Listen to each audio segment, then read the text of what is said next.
Yeah. Are you ready? Are you ready? I'm ready. Let's fire it up. Let's fire it up. Fire it up. Fire it up.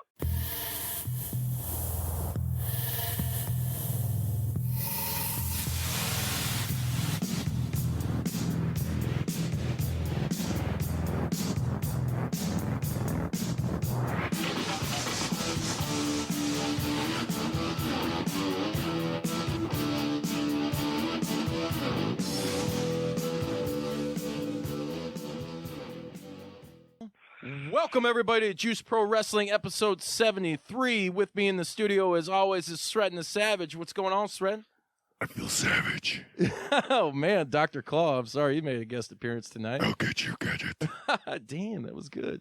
And our very special guest for this episode 73 of the Juice Pro Wrestling Podcast is the son of former WCW vixen Gorgeous George and the former wife of Doyle Wolfgang von Frankenstein. You know him from the Misfits. Isaac Hare, what's going on, brother? What's going on, Juice Pro? Oh, what up, son? Oh, it's about to get lit. These people don't know what's about to hit them. We rocking and rolling around here, you know. Oh, always, man. So, Isaac, a quick little story to go into this about our meeting. We met a couple years ago at a show in DeKalb. Yeah, at the DeKalb. At the 7th Street space. It was during a Handsome Prick show, my band, and I believe Minimum Wage Assassins.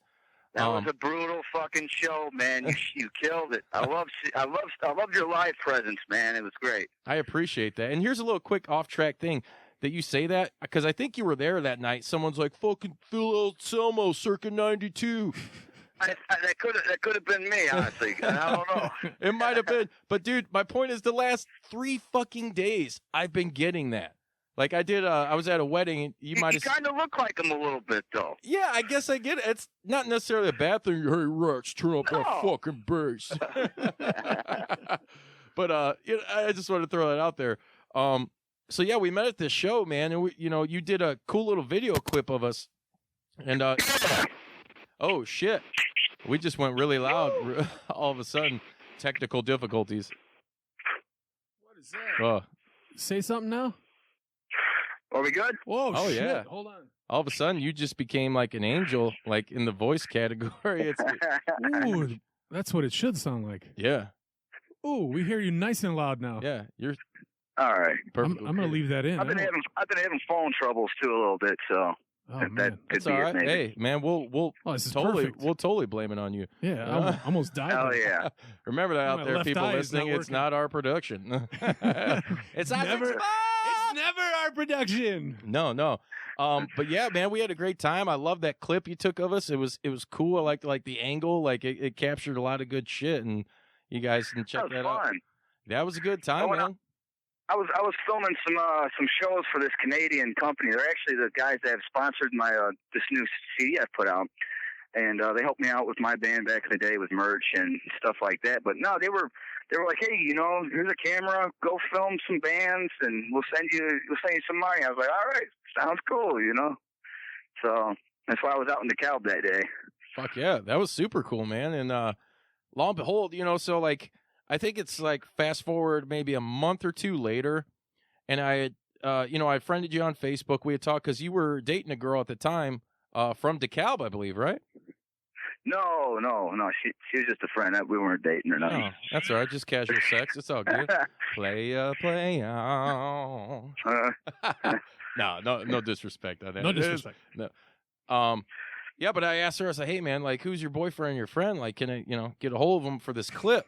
And, we got connected, and I'm following your shit, and I'm looking through your timeline, and I'm like, I see you with Gorgeous George, and I'm like, what the fuck? And it was something about, like, maybe it was a Mother's Day thing or whatever, and I'm like, get the fuck out of here, dude. Like, what a small world it is.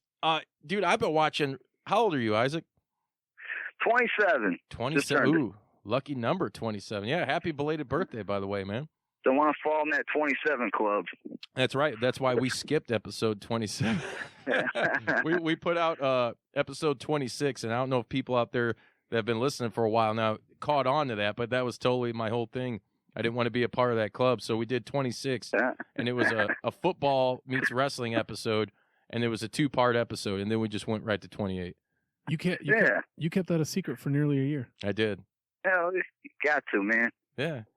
But yeah, so dead. it is dead. I was blown away. I'm like, no way, man. You know, we've talked a few times. I've been trying to get you on this show for a little while now, and you've been doing some shit, man. I mean, aside from the fact that you have a famous mother and a famous, you know, what I mean, do you still call him your stepdad? I mean, how does that work? Oh yeah, man, he's the closest thing I have to a dad. So right on. Yeah. And Doyle, we'll get in your relationship with him in a minute, but you just got through doing a really interesting project, which I believe, didn't you say was funded or produced by Billy Corgan? Yeah, well, he's a part of this. Was it TNA? Is that what it is? He owns the NWA now. NWA, okay, because everyone, I put it out there and everybody's commenting on it, and it was, I mean, fuck, I even got confused a little bit on it, you know? Yeah. But, yeah, no, he's a part of it. I think he's funding the project, and it's going to be on A&E, and they're thinking about putting it into Netflix of next year, too. So it's going to be aired on A&E, and then it's going to go on to Netflix. Right. That's their whole and this was thing about a documentary about essentially the life and career of the Macho Man, Randy Savage. Yeah. Dude, that's the best impression I've heard in a long time, bro. Second best. Thank you. Get the fuck out of here, son. You sit your ass down. Second That's a best. good one. Appreciate it. Macho is one of my favorites. Here's a quick little ditty for you. I've shared this on the show a couple of times. You can believe it if you want. I mean, it's totally true. So when Randy died, my cousin was working down. Well, she lived down in Florida with her then husband, and he was a part of like a cleanup crew for wrecks and stuff. So you know, when Randy crashed his Jeep and that whole shit show happened, they had hit me up and they're like, you know, and they're not wrestling fans whatsoever, and they're not bullshitters. So, but they knew I was like, dude, I'm 36. I've been like a wrestling You've been a mark big fan since I was 5, you know? dude. Like, no joke. Like, very passionate about it. You know, I mean, that's why the show exists. that's why I wanted. That's why I wanted to do this interview. I mean, I keep up with what you're sharing and stuff. You know, you're on it, man. You know, so. Fuck yeah, I appreciate that. But yeah, so they call me and they're like, "Hey, we know you're a big wrestling fan, like the Macho Man. Did you hear about that?" I'm like, "Yeah," and it's like, "Well, my husband's got the key to his Jeep. Do you want it?" Wow. And I'm like, "Yes." So long story short, shit. yeah, I have the key to the Jeep that Randy passed away in. It's Oh my God. yeah, it sits in a little. I have a Frank Zappa mug, like a coffee mug, and it sits in there with a NWO Macho Man thumb wrestler on top of the key, dude. Man, that's heavy, man. Yeah, I couldn't believe it, dude. It was crazy, but I ended up talking to the dude, and he's like, "Yeah, man," and like I said, I've told this story once before on here. You know, when he had his heart attack, I mean, he squeezed the steering wheel so hard that it tacoed, and he's like, "Dude, everybody in the cleanup crew knew who it was." You know, I mean, it's fucking Macho Man. Yeah. So he's like, "Dude, people were taking the Jeep emblems off of there, and some dude got the steering wheel." Yeah, and shit. that's fucked up. You know. It is.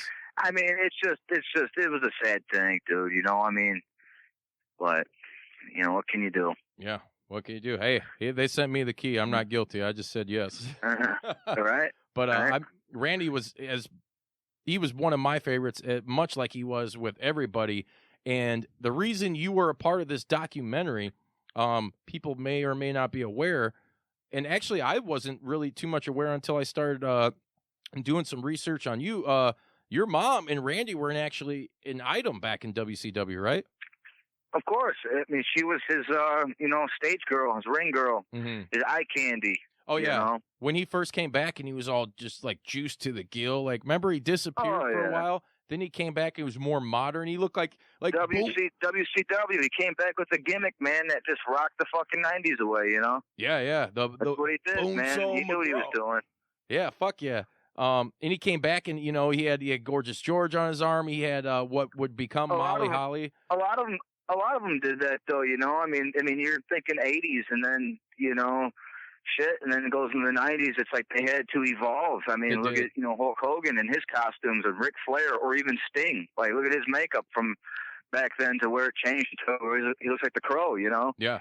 And like they all evolved into their new gimmick for the era, and it totally worked. And WCW was just an amazing time for wrestling. I think it's the best. I mean, yeah, because it was you're watching superheroes on TV. You know, you're a kid watching this shit, and you're like, you know, it was. Now you watch it, and it's like a soap opera, and I can't even follow it. You know, but shit, back then you could. Yeah, there's totally more to it. I thought. Yeah, definitely more sustenance. So how old were you when you were around Randy? I'd say about 7 or 8 years old, man. I was young, but it was such a big impact on my life. Coming from here to there, you know, I remember a lot, and that's why they called me in. They wanted to talk about photos and for this documentary on them, you know. Yeah, and we're gonna put some of those photos up. I mean, obviously there'll be some in the promo, but yeah, we'll share those with people so they can check them out. It's just now. Let me ask you this: Were you a wrestling fan beforehand? And if we can kind of get into briefly about your mom, how she got involved into the business. Yeah, I mean, I was a wrestling fan when I was a kid. I mean, I had this old PlayStation and, you know, Nintendo 64 and all that, and you know, I remember just playing those old games and seeing the wrestlers and stuff. But when it all actually happened, you know, when she got with them, then that was like a big, like, holy shit! I'm gonna be meeting, you know, Hulk Hogan and his family, and seeing Ric Flair and stuff. And then, you know, it was just shocking because it's just like, you know, the guys on your video game you're actually gonna be meeting, you know, so. That was really cool. And I had them as action figures. I had the whole little ring and shit they came out with, you know. Yeah. So it was neat, you know. Yeah, man. Totally. That had to be like mind blowing. Like as a kid, It was really cool, man. I mean, it was, you know, just coming from Rockford and then all of a sudden you're living in St. Petersburg, Florida with Macho Man, and then going out to dinner with Hulk Hogan and his family and shit. You're like, you know, it's crazy, dude. Yeah, man. It's nuts. So how did Randy get acquainted with your mother? My mom, she was dancing. That's how she, you know, her thing was, when she lived here in Rockford, you know, for her to get any work, she was a dancer out here. Right. And the work, you're talking fucking, you know, mid-90s. It was, you know, back then, there's good money in that shit compared to how it is now. Yeah. So basically, her and her friend decided just to get out of here and head south to Florida because I guess it was booming down there during the time. And there was a lot of money to be made. So they both packed up their shit and headed out to Florida. And while she was dancing one night, Macho Man was in the club. And, you know, back then, Ma was the 90s image of what, you know, a blonde, fake tits, and, you know, it's what she had, dude. She's crazy. She looked like Gwen Stefani a lot, dude, you know. Your mother. She looked better than Pamela Anderson. I will agree. You know, I'm gonna let you know this, and no disrespect to you, but your mother was a dime piece, you know. Like, hey, my mom's nothing but rock and roll, dude, and she's me and her and our relationship we have together. She's my best friend. So that's great. We've been through it all. It's not like a mom and son relationship like a lot of people through the entertainment business and the life that I've been through with her and Doyle and Macho Man and all this shit. We're more of like best friends than anything. We talk about anything. That's good, man. This is how the ball bounces on that. You know, it's cool. Hell yeah, dude, she's got one.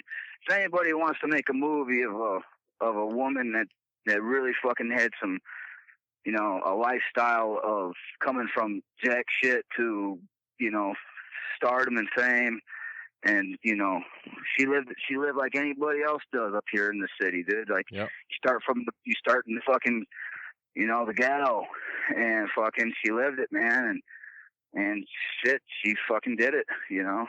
Oh, she ran with it.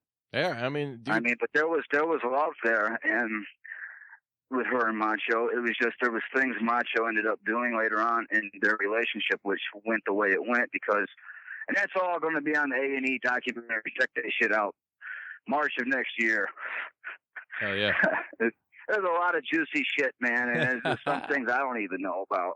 Yeah. Juice Pro, I'm telling you. Hell yeah, you heard it here first. Pretty juicy. I would like to keep it wet. So, do you have any like vivid, like any memories that stand out the most, like with you and Randy's interaction? Oh yeah, man. I mean, just back then he had a black Hummer. I mean, I could tell you shit like him picking me up from school. I went to school down there for a little bit, and it was just kind of cool being a young kid. Like getting picked up even from him. Yeah. Because all the kids coming outside, everybody knows who the fuck he is, and it was just really shocking. And I mean, we went out to eat, like I said again, with Hulk Hogan and his family. We did that a lot. He lived out in a condo on the beach looking out at St. Petersburg. And excuse me, but no, we used to go in his house and stuff, and I mean in his condo and look out at the ocean. We'd go to the ocean, walk the beach, and it was just like anything you would think. I mean, I stayed at his mom and dad's house, like when they would go to these wrestling shows, and he took me to a lot of different conventions that he did, autograph signings. I got a lot of different stories, dude. I mean, we were backstage, and I'm meeting different wrestlers and stuff, and it was just, I mean, you gotta imagine, I'm 8 years old, involved in all this crazy shit, and it was really fast, but like I remember seeing them guys on TV during the Nickelodeon Slime Awards, if you remember that. Yeah, oh yeah. I love that shit. They did that. And I mean, it was cool, I mean, they were hanging out with everybody back in the 90s. I mean, they were chilling with Marilyn Manson, Chili Peppers, Kid Rock, all these big fucking, people back then. I mean, it was crazy, dude. Yeah, to say the least. God damn! It was nuts, man. I mean, there's a lot, It's just, it's a cool part of my life. Hell yeah, man. I mean, that's just amazing. So is there any one wrestler in particular that you kind of like, even maybe before, like, Randy was in your life, like if you were involved or watching that I liked? Yeah. Oh, shit. Like, who's the one that roped you in?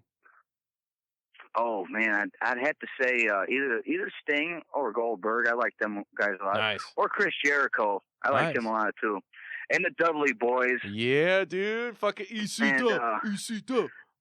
I like Doink the Clown. He was kick-ass. Yeah, dude, he was. Actually, I met Doink the Clown. That's a real fucked up funny story, too. Go ahead. Proceed. Oh, man, you really want to hear that one? I do. We were at a it was a wrestling show.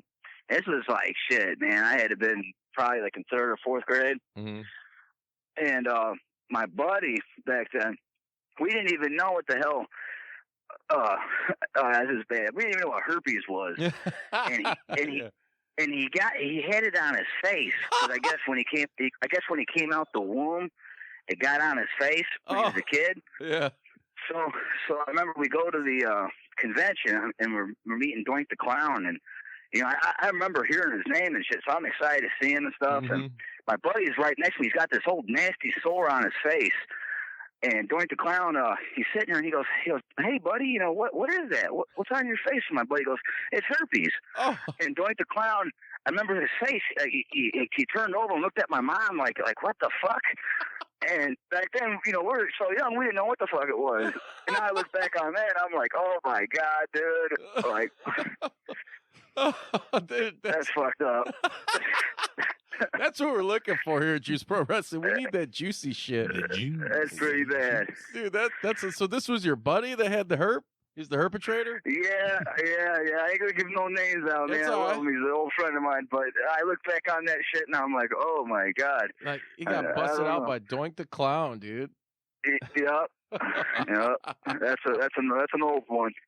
Dude, so you met a lot of wrestlers. I mean, you had to have. I know you sent me a bunch of pictures, and there was one with you with Goldberg.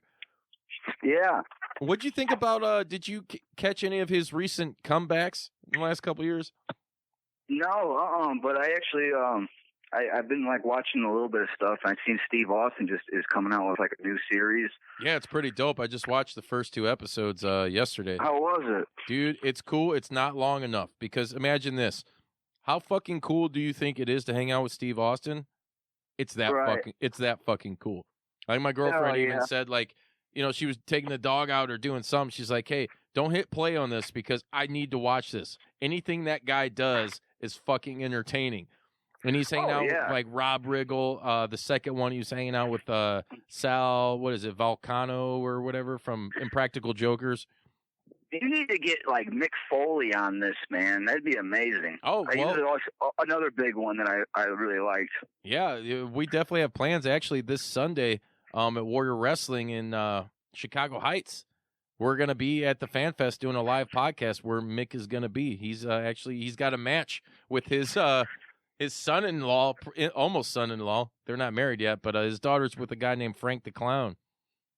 Wasn't that that they did that cage match back in the day? It was Mick Foley and Undertaker, wasn't it? Yeah. Hell in the Cell. Through that shit. Yeah. That was one of the most like that. When you look back on like the '90s, I always like remember that shit, dude. Like '90s were dangerous, dude. You know, whether it was music or your entertainment, it was a dangerous time, you know? Like, I wish sometimes it would return to that shit. I'm a 90s kid myself, man. I fucking loved every minute of it. Oh, yeah. Yeah. What were going backstage, though, like, did you ever go into, like, Nitro or anything like that? Yeah, man. I mean, I actually got to meet the Nitro girls when I was a kid. Ooh. And that was pretty far out. I mean, what happened was they came out. We were actually at the WCW. I think it was actually here at the Metro Center. Now they call it the BMO Harris. Okay. It's a big place here. Yeah. But they actually came here to Rockford and they did a show, and that's where I got to meet them all. And I remember just being like, you know, this little shit, and I'm sitting in the middle of all the Nitro girls, and I'm like, holy fuck, like whole lot of milk in that section. Yeah, it was cool, man. Man, is that what you mean by the Nitro? Like, yeah, Monday Nitro. Kevin Nash and everybody, right? No, yeah. NWO. Yeah.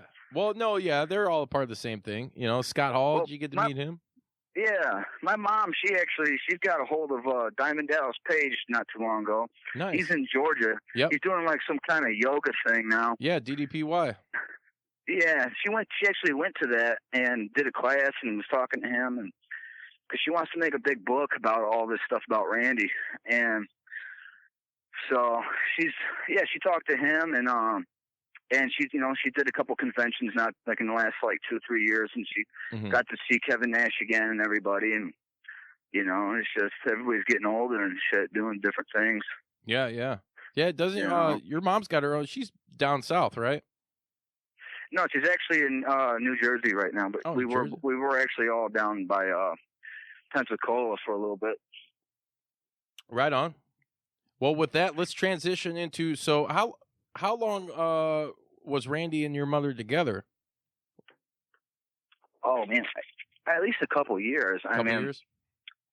Yeah, they were together a couple years. See, that's where I'm really bad at putting things like a timeline of months and years. Like I'm horrible at that shit. But yeah, they were together for a couple years, I want to say, because through the because we moved down there, you know, and he got us a house and stuff.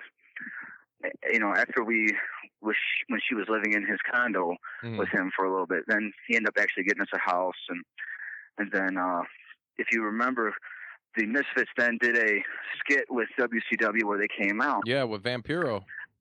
Yes, and that's when Mom met Doyle that night, and fucking fireworks went off.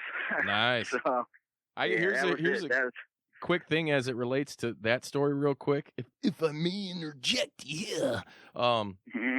So I played with Doyle once up here. That's probably about 2 years ago. And I remember walking in, and this was after I just seen the Misfits in Chicago. I'm sure you were there, right? The first time at Riot Fest? Oh, yeah. So I just seen them there. Were they headlined? Yeah. It was like the second. Rob Zombie opened up for him. Yeah, and actually, I'm not a huge Rob Zombie guy. I like White Zombie, but he actually had a pretty damn good show. Oh yes, huge. So, man, I'm fucking up front. I got my ass fucking demolished in the pit, you know, like 60,000 people. But I had a great time. So, and then like maybe a month after we play with Doyle at this venue out here, I walk in, I get there early, and right where everybody's going to be standing for the night, I walk in, Doyle's standing there, and he's got a fucking weight bench. And he's just pumping iron. I'm like walking like this. This is so fucking tough right now, dude. I was like, dude, I was just fucking. He's a beast. Yeah, dude, he's ripped up like shredded wheat. He's the monster man. Yeah. And he's vegan. All he eats is beans. Pork and beans. He's good. No pork. He's you know when they say your body's your temple. Yeah.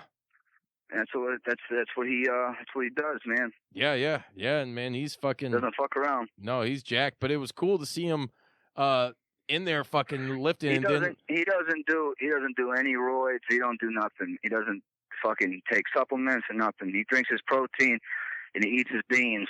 And he just lifts. Yeah, and dude. It's old school, man.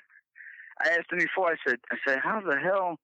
I mean, what's the secret? And he goes, you have to work out every day. He goes, don't let one day slip. You got to do it every day like you're drinking water. And that's what he said. Yeah. Dude, it was so awesome to see him in there lifting. And then, like, he'd get through with a few reps and instruct his band members, like, hey, it's your fucking turn, you know? And that's when I walked in there. Like I said, I was early as fuck because it was my whole intention, like, to meet him and, like, say what up.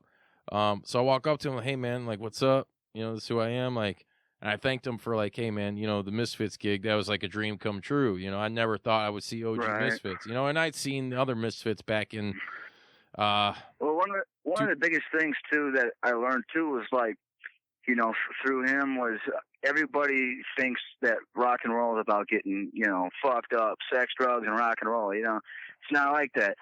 If you want it to be a career, you got to be straight edge, because some of the most punk rock bands like that you know of, they're straight edge, like Henry Rollins, Black Flag, the Ramones, fucking all them dudes, man. Like they stuck to a format to where, you know, it was business, man. It was getting out there and doing the shit and keeping your mind and your body, you know, to where you can be rock and roll, not just be the fucking Sid Vicious and look like an asshole.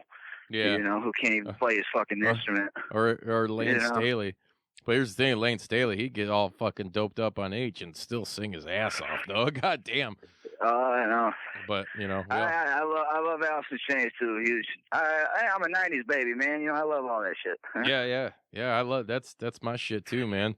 Oh, yeah. But, yeah, Doyle, he was super cool, man. He was very pleased to say, hey, thanks, man. Thanks for coming I got nothing but respect for him, man, you know, and all the family. So, and Doyle's got him and your mother have a kid together, right? Yeah, got a little sister. Nice. You know. Fuck yeah, dude. Come on, that's fucking awesome. So, and they were married for quite a while, right? Oh yeah, fucking at least 13 years. Yeah, they did Gorgeous Frankenstein. Yeah, that was a bombshell. Fucking, they well, you know, my mom was a huge part of getting Doyle back on his career. I mean, you know, she talked to the people, talked to Danzig, because if you remember through the Misfits era, they had that split back in the 90s, and with Michael Graves and all that. And, you know, it was just, Ma helped him out, man. You know, she helped him get his ass back on track. And, you know, it's just, sometimes there's more to it than just the, you know, what you see. You don't believe everything you read. Yeah, you know, sure. Everybody's got lives. Yeah, you know, that's the one thing. You know, we don't like spreading lies here. We're like probably the only media source that does it. Hey, man, I try to keep it as real as fuck. Like keep them lies out the door. Well, everything, it's all been real. It's just, you know, it's like anybody else in a relationship. You know, you got to figure out what works and what doesn't. Yep. Exactly. So your time with Doyle, do you have any like cool fond stories, like one in particular that stands out that's just like, man, this was a fucking awesome moment with the Monster Man? Yeah. I mean, we did shows with him, you know, later on in my life with my band, my old band, Sleaze. we got to, do many gigs with him around the Midwest, and that was really cool. That was recent. And just a lot of it's just going to see him at his shows. Like me and my girlfriend recently just went and seen him at the Allstate, and he. I was there for that. For the Misfits. What's that? You're talking about for the Misfits, right? Yeah. With Fear? The Allstate. Yeah, I was there, man. It was fucking awesome. Hell yeah. Yeah, I mean, as being a kid, we used to, we'd have Glenn Danzig come over to the house and eat spaghetti and meatballs with him. Are you talking about Glenn Calzone? Yeah. Me and my drummer got a joke because his name's, what was it, Anzalone or whatever? Glenn's real name. We always call him Glenn Calzone. Yeah, I mean, I lived, shit. I mean, he was the closest thing I ever had to a dad. I mean, he, there's just so many conversations and times that we would just talk about these things, and like, a lot of it's just, personal, but it's, it was like, what you need when you don't have a father. He's my stepdad, but he's more of a father to me than the real, the sperm donor. Yeah. It's we gotta. You need more people like that in the world, man. When there's young kids through his divorce with my mom, we kept a good relationship, and that was the key, because even though my mom and him have their differences, I wanted to make sure, like, okay, I got my little sister in this, so I wanted to make sure that my ties with the family of the Misfits, that it's all real, and I'm still there, and we've kept it like that since their divorce, and that was over 8 years ago. And that's why I can still go see him. I can call him. I can write him right now, and he responds back to me. It's like, because we keep that connection. Yeah. I just seen him a couple months ago. Yeah, I saw it. Yeah. Every time I see you with them backstage, every time they're around, Yeah, just I don't like any bullshit. I like to keep everything real, Yeah, we're one and the same, brother. I got a funny story for you real quick, too, about D. I hit him up. We were supposed to play again here in September. I think it was like the 21st or 27th. Where we're located is the Hobart Art Theater. And shout out to my boy Shane, who now owns that place. I mean, dude, they're having a lot of cool bands and shit come through. So it was going to be like us, Doyle, another band, I don't remember their name. Sorry, guys. Yeah. So I hit Doyle up, and I'm like, dude, like, our studio is literally like a 2-second walk next door. Let's fucking do something. And I told him who we were. My name, Juice Pro Wrestling, and like, we are based in wrestling, but it's a lot deeper. Obviously you could tell we're sitting here, we're talking. Cover a lot of stuff. Yeah. So he's like, I tell him that, and he's like, his response was classic. I think I sent you the screenshot. Did I swear? I was well, he's like, I fucking hate wrestling. Dude, I didn't take it. I didn't take it in any ill will. I laughed my ass off, dude, and I just put LOL, like, right on, man, no problem, dude. Yeah. And then, that's what he is. Short and simple with a lot of his things, man. Yeah. I've seen a lot of his interviews, man. He is, so I was kind of worried about, okay, so I do get an interview with him, like, I was worried, but I was like, you know what, fuck it, man, because I'm not everybody else. I'll just be myself. Like, hey, man, here it is. Here's what I gotta ask you. Like, if we're cool, if we're not, fucking tell me. But then a day later, he hits me up. He's like, that was a wrong, like, that was too strong of a thing for me to say. He's like, I don't hate it, it is real, right? Like, he was still kind of like fucking with me a little bit, but he's like, I wouldn't say I hate it. I'm just, I'm not really into it. But if you want to do a show, just pretty much read your shit, know your shit, and don't ask any stupid questions, and I'll be down. Right. And I was like, that. Yeah, you gotta catch him out when he's on tour with his band. Oh yeah, he'd probably be down to do something like that. Yeah. He's very he sticks to his format, and yeah, he ain't got time for bullshit. I get it. Like all those dudes. What was it like hanging out with Glenn? Because he's another guy that gets this bad rap as a fucking dickhead. And my thing's always Glenn's the Godfather, brother. He's the Godfather.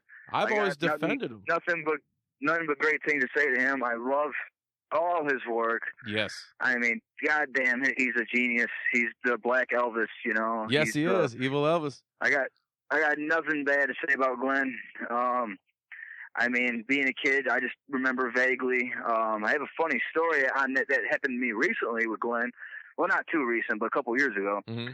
But I remember as a kid, he'd come over, we'd eat dinner together. You know, we went out to eat with him, stuff like that. You know. So, but then this was still not to cut you off, Isaac, but this was so. Doyle wasn't, because he left the Misfits too after like Graves and shit, right?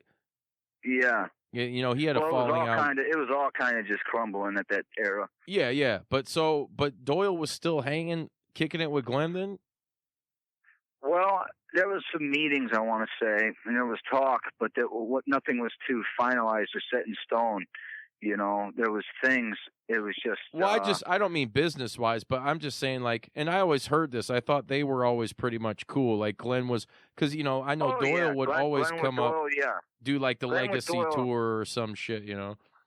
Yeah, Glenn with Doyle, he was always fine. I just think that again, like earlier, my mom, she did put a lot of, you know, connected the dots again on rebuilding that kind of, you know, that thing with them guys, right? With Glenn and Doyle and all that, you know. I mean, she's got a lot to say on that one, but you know. So anyway, go. I'm sorry to cut you off, lose your train of thought. I know you got that high life kicking. I'm kicking up. You know, I just had to pull a case of the Tecate. I'm good over here, brother. I'm just chilling. I'm enjoying it. Yeah. Ask away, dude. Like I'm juice pro, baby. Get juicy. Wad 'em up. Going back into that story you were going to tell about Glenn. You said he had a funny story from a couple years ago. This was a good one. We they played at the House of Blues in Chicago. Yep. And what happened was we were backstage and I had my buddy with me. My buddy at the time, and he's like damn near 7 foot tall, you know, and I'm barely like 6 foot. You know, with Rick Smits. Well, this dude, hey, we're walking upstairs to go into Doyle's dressing room where everybody was at. We're behind the curtain, like where you can go up there and all that. And well, I think we were up there for a bit talking to Doyle and whatever, and we wanted to go back down and hit the bar and get a drink. So we're walking down the stairs, and Glenn Danzig is walking up the stairs with his security guys, his security guards next to him, you know. And these guys are huge, man. And here comes Glenn, and you know, and Glenn looks like he's about 5 foot. He's a small guy. I ain't trying to talk shit, but he's walking up the stairs. And this was funny as fuck. I look at him, I'm like Glenn Danzig, because you know we're walking down the stairs. And it's been forever since I've seen him. I was a kid since I've seen him again, you know. Yeah. And he's walking upstairs, and I put my hand out. I'm like, Glenn Danzig. And here's what got me. I really thought that he was gonna have that voice, you know, that mother, you know, that fucking dark voice, you know, that low voice. And I goes, I'm Glenn Danzig. Nice to meet you. And he puts his hand out, and I go, holy shit! Oh, it scared, it shocked me, dude. I was like, holy! I wasn't expecting his voice to sound like that, you know. Yeah, he's kind of got a little bit of maybe he was warming up or something beforehand. I don't know what it was, but. Yeah. It was like Kermit the Frog, dude. And I was like, holy fuck. I was like, oh my God. I look at my buddy. My buddy, he was just like shocked. He couldn't believe that it was in front of Glenn Danzig. You know, he didn't say a fucking word. Yeah. But it was cool, man. It's one of them things, dude. You're like, holy fuck. Dude, yeah. I mean, my drummer, shout out to Brad Vandersee. I mean, he's had opportunity to meet Glenn a few times, and fuck, if Glenn he probably, you know, he could have been doing something. He could have been fucking practicing or something. Maybe his voice don't sound like that, but I don't know. It was just one of them things. I said, holy. It was cool. What the fuck? One of them things you just kind of remember, you know, like a little story. Yeah. So that was a couple of years ago. You but you've hung out with Glenn on a couple of occasions with Doyle then? Yeah, when I was young, you know.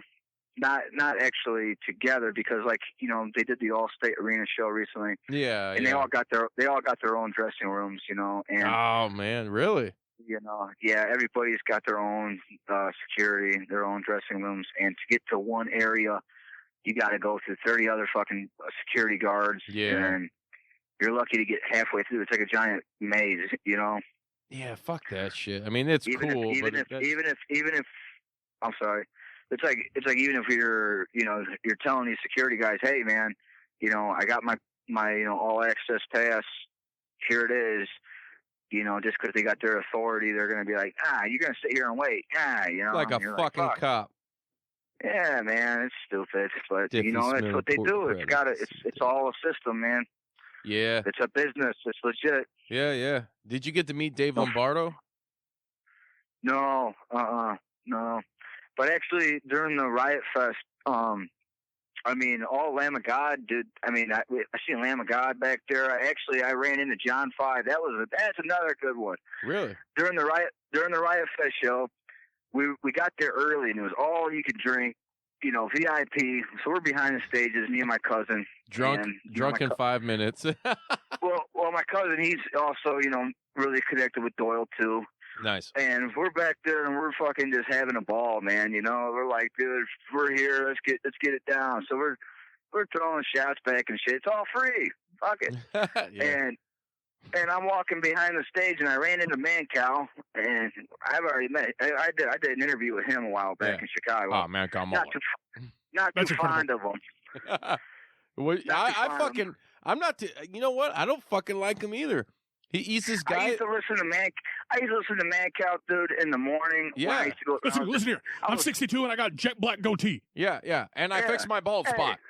Hey, turd. And I'm sitting in my car smoking my damn cigarettes. And I was like, one day I hope I get to meet this fucker. Yeah. And I meet him. He puts me in his show. We go to Fox Studios in Chicago. We're in the fucking thing. Mm. And the guy was a total asshole. Yeah. Dude, and he made me and my band look like fucking dumb shits. And then literally after the camera shuts off, he's like, "Oh, hey, you guys are great. Hey, you want me to take you out for dinner?" Ooh. It's like, motherfucker. Like, you want me to choke you out for dinner? Fucking Mancow Muller? So I'm back behind the stage at Riot Fest. I run into Mancow. I tell him to go fuck himself. And I'm walking. High five. I'm walking down the fucking thing, and I straight up shoulder check a fucking dude. Yeah. And I turn back because I'm fucking heated. Because I'm probably like a couple Jack and Cokes, man. I already threw it back. I shoulder check a dude just on accident, just by walking. I turn around, it's fucking John 5, dude. Hey, I dropped my shit. I was like, holy fuck. I'm like, John fucking 5, I love you. Yeah. I'm like, oh my God. I told my cousin, take a fucking picture. And I'm cheesing like a motherfucker. And that was just cool. Yeah, except that you fucking you thought you were playing hockey with John 5 there for a second. No. I told him I'm sorry. He smiled. He gave me a hug. And I was like, holy shit. I was like, dude, Doyle's my dad. I'm like, fuck, we have a painting of yours in our bathroom in Dole House. Like, yeah. So it was cool. Fuck Mancow, dude. And I'm glad you said that because, dude, you know how many years I'd listen to this guy come on the show? I was like, we got someone here. He sucks. And he would be hyping this person just to take his fucking spot. I already like you. I've already liked you way more than him. Take his fucking job. Hey, it'll happen. Oh, yes. Start the petition. Yeah. Fuck it. Hey, Mancow Muller, if you're out there listening, how's life on that political AM station? You pussy. Oh, did you just call me a pussy? Oh, fuck that guy. Yeah, he's a dick. I heard him dog a lot of his listeners, and this guy's fucking stupid. It was just so unneeded, dude. It's like we come out there, we just want to talk. You know, it's like here we are, just a bunch of kids in a rock band, and fucking dude, come on, man. Who gives a shit about you, dude? Why you gonna dog us? And right. You look like a fucking washed up ass. But all right. He looks like a piece of shit. He did take me out though. He said, "Hey, you all want to have some lunch?" So we went on his dime and I would have totally did that. Mr. Beefs. This is sponsored by Mr. Beefs. Mr. Beefs is good. Chicago. They are good. That's good Italian. Mm-hmm. Good Italian beef. Tag them guys too. Mr. Beefs. Rock and roll. Hell yeah. Rock and roll. Fuck yeah, dude. Mr. Beef. I'm Italian. I got that Sicilian blood pumping through my veins, brother. I love that shit, man. Fuck yeah. Hey, we've talked a little bit about Doyle now. We talked about the Macho Man.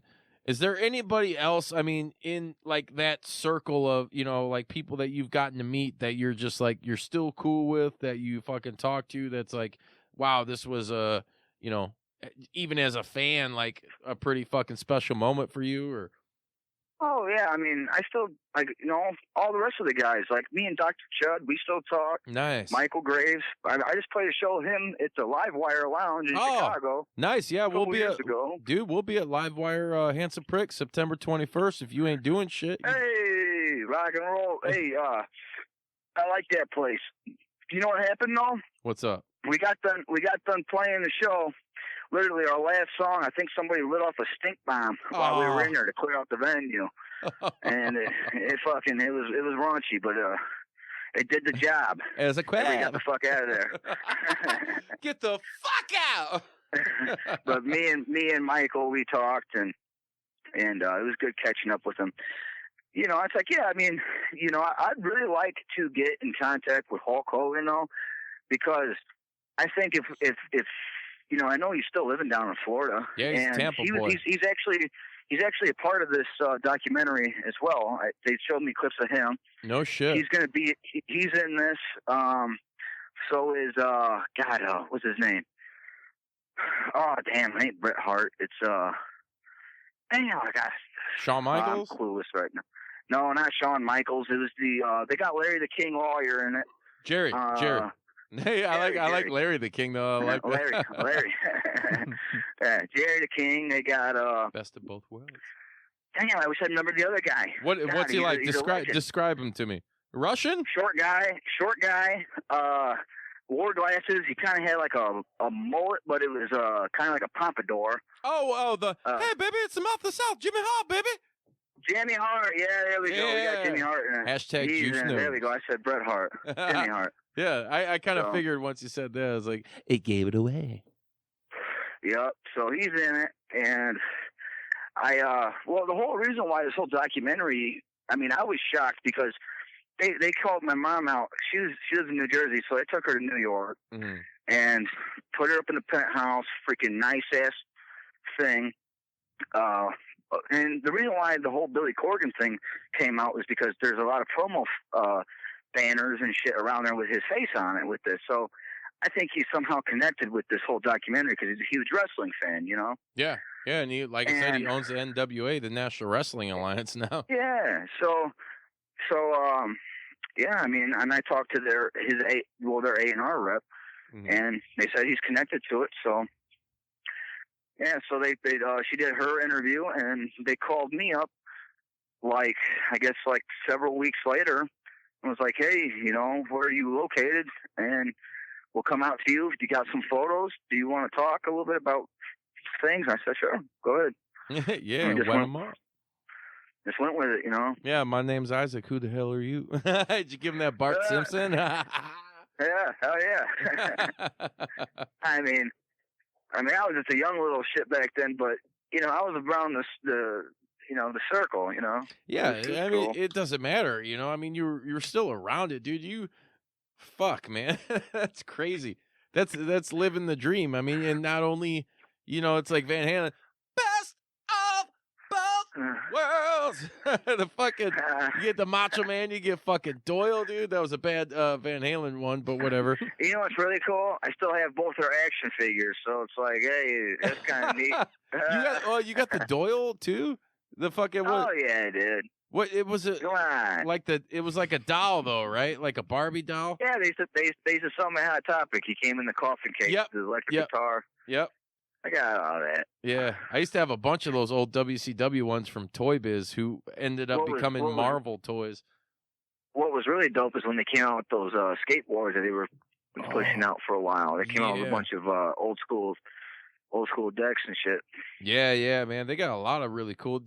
A lot of guys are doing that now, whether it's bands and I mean, I've seen like the Sam Hain, the Doyle, Misfits, Danzig. There's even like wrestlers now, like Schlack. He's a big deathmatch guy in GCW. He's had a couple of skate decks. They're pretty fucking dope. Like, that's a big deal, man. Yeah, that's fun. So let's get into your band a little bit, man. Your musical career. So, you're all grown up now. You're a big boy. You play music. What was is that something you've always aspired to do? Like, what was your? Oh yeah. You My graduated first band, high school and you said, what the fuck am I going to do with my life? Or I got in high school. I did a lot of sports growing up. Like I was in baseball, wrestling, all that shit. And I got in high school and I was like, well, fuck this. I want to start a rock band. And yeah.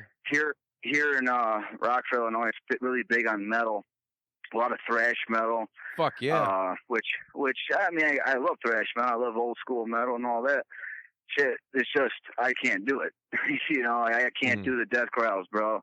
I can just yell like I'm angry. And so I mean, again, 90s, the grunge era, all that shit I grew up on. Mm-hmm. And who's your favorite band ever?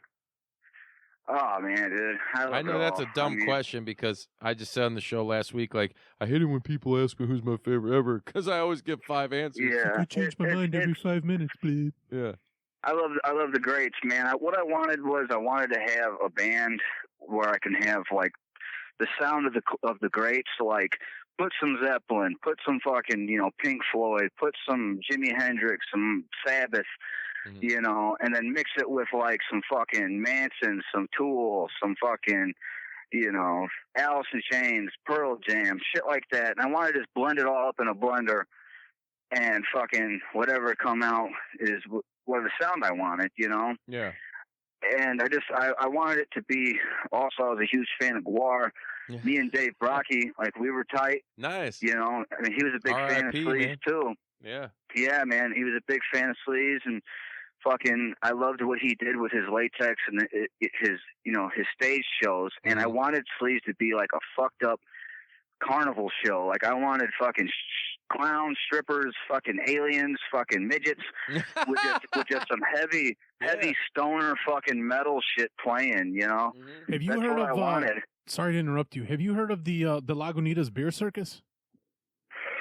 No, I have not. So Lagunitas has been doing a thing. It started in Petaluma, California. Now that they have their Chicago location, they do it in Chicago and Petaluma. But I think it was just this weekend, and it's pretty much like I think it's more like carnival music. So it's like kind of like old timey tin shit, like steampunk shit. But otherwise, so the music is different. I love steampunk, Ministry, fucking Sick Puppies, all that shit. Yeah, but they still like look it up because there might be something maybe you could pitch to like play at the event because it's awesome. It's everything you just described. Yeah, we split up though last 2017. So the guys they wanted to fall into that thrash metal stuff, and they took off and did their own thing. Which I was in that group for almost 10 years. Damn. But I had a good run, man. I mean, we toured, we went coast to coast. We were national. Yeah. We had a great run, man. We played countless amount of shows, and it's awesome. It was great. I cut 3 records with them. It was just, it was the same lineup too for that long. And wow, I mean, some people that's can't. Pretty amazing, some people can't. Especially some people can't music. pull it off. Yeah. And fuck, even Doyle was sad when the fucking band split because, what it is here's what it comes down to me in a nutshell. When you go see a band, you're paying to go see kind of like it's a show, man. It's a movie. It's a fucking it's a thing in front of you. And if you go and you see the same band, or the next band that comes up is going to sound just like the same. There's nothing.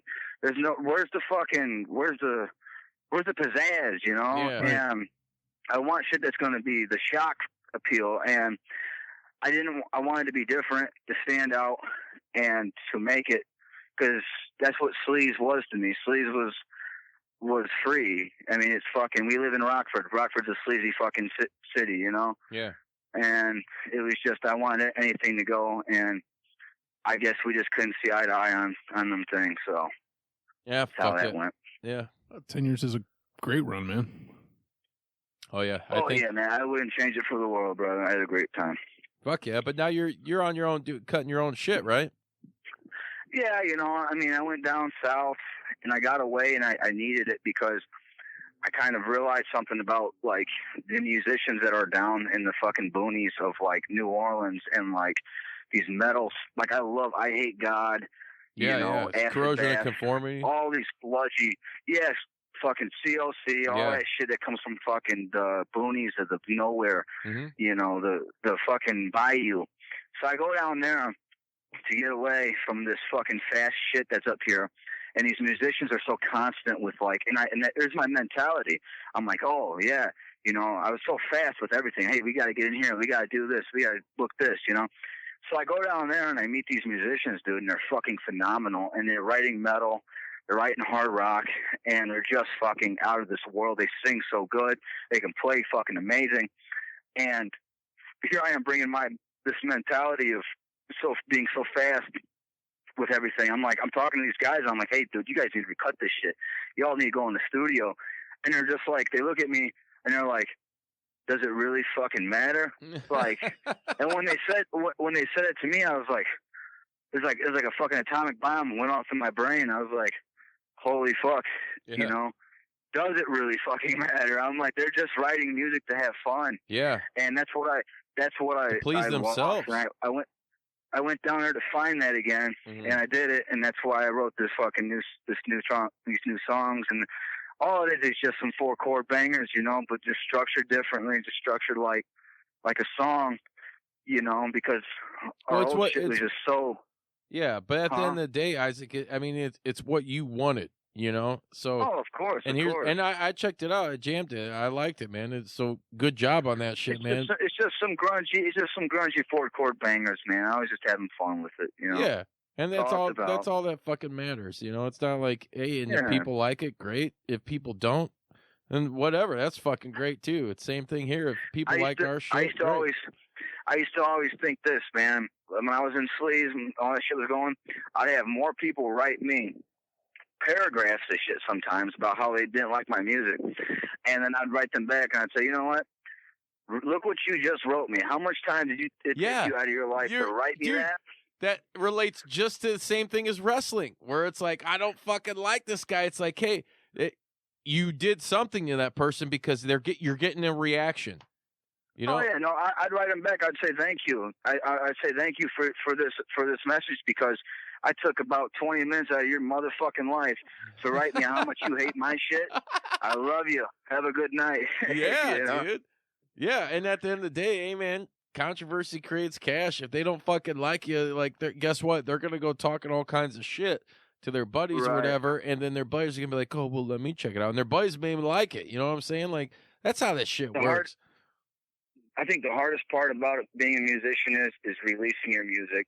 And once you can fucking do that, just because one person down the road don't like it, there's going to be fucking 10 other people ahead of them that do. Oh, yeah. It's one thing, too, as an artist, you got to brush off your shoulder. I've been, you've seen us live. You know what we're about. We're in the death grind game. So it's not like we're topping any fucking Billboard charts or anything. There's a lot of motherfuckers that, oh, you're just a guy that growls. I can't understand you.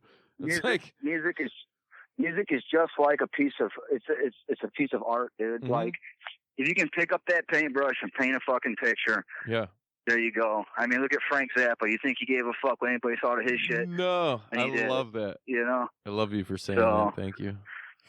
So he didn't give a fuck. He just made it because he wanted to. Yeah, and he was good. He was able to do it. Fuck, and he wrote a lot of this stuff while he's sitting on the toilet taking a shit. He did. I have posters of that. That's fucking great. Are you a Zappa fan yourself, I take it? I love him. It's amazing. Yeah. I actually met his son. Yeah, Dweezil. Was it Doyle, right? Yep. In the set of Ready to Rumble. I was there. Oh, you were there on the. Oh, fuck, man! Yeah, you just I got cost the picture. yourself about 15 more minutes of discussion time. You'll see the picture. I was there. I met David Arquette. Nice. He's still wrestling, right?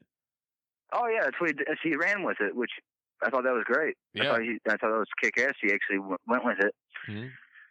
But no, I mean, he was really nice. I remember meeting him and being on set, and it was so funny because I remember going inside the beginning of Ready to Rumble, where Macho Man and Mom, they're in the, you got, what did you say? You got, oh no, I'm thinking of fucking Spider-Man when he said you got 3 minutes of. Bonesaw McGraw, yeah. Bonesaw's ready. Yeah. Yeah. No, it wasn't that. But No, it was cool because I went in the gas station. It was all set, you know. Oh And no, it was I know what funny. you're talking about. At the beginning. At the beginning, yeah. In the beginning, yeah. When he buys the slushy when it smells like shit. Yeah.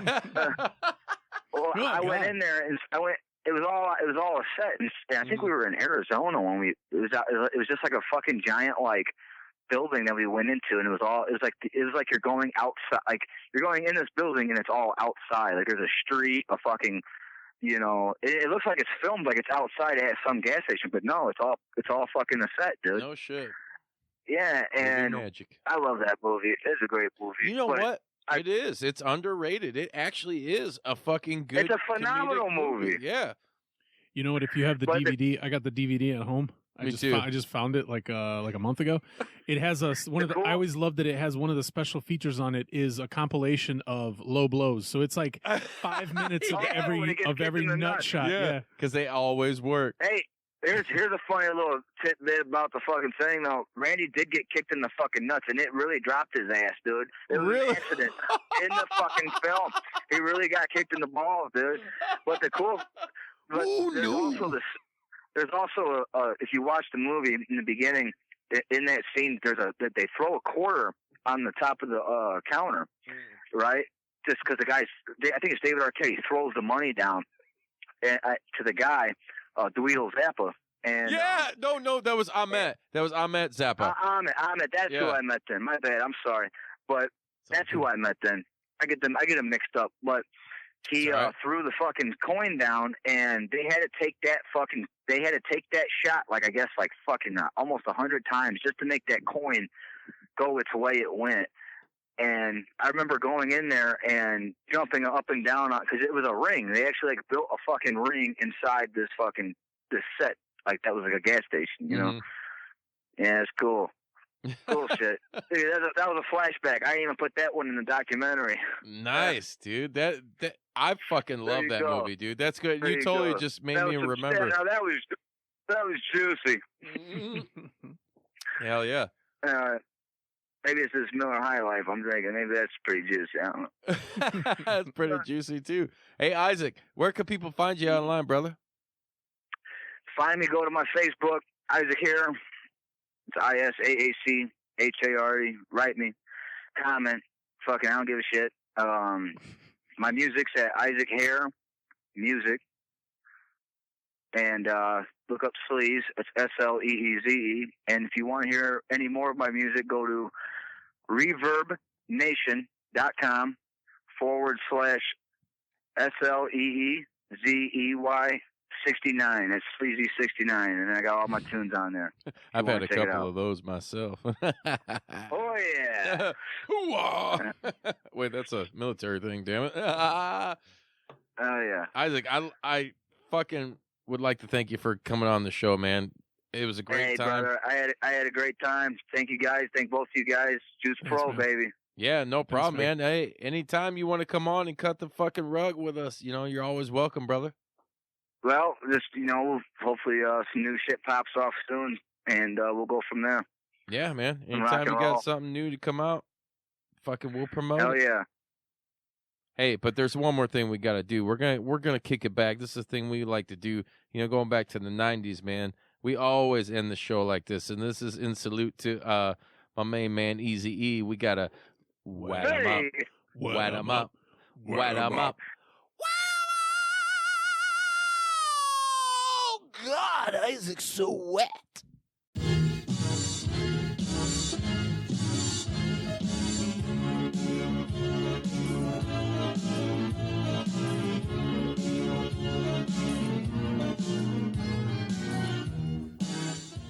You gonna do sex to me?